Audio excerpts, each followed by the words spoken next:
Good morning everyone and welcome to my mini blog. तर आज सकाळ सकाळ प्रेसचे कपडे आले होते आणि गेले 2 वर्षात मी जी डेअरिंग केली नाही ती आज करणार होते.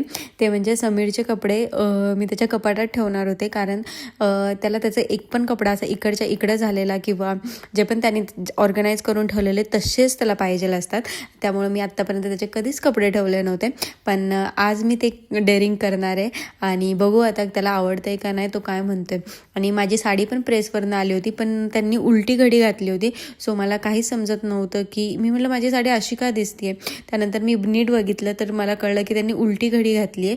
त्यानंतर ॲक्च्युली माझी लग्नातली साडी आणि मला लग्नातल्याच कोणत्याही साडीबरोबर काही थोडंसं हे झालं ना तर मी खूप पॅनिक होते. मला माहीत नाही काय होतं. तर आणि हा त्या साडीवरचा ब्लाऊज आहे. तर बॅक साईडला मी महादेव पार्वती करून घेतलं होतं आणि स्लीव्जवरती महादेव असं लिहिलं होतं आणि माझी सगळी ज्वेलरीसुद्धा याच्या थीमशीच रिलेटेड होती.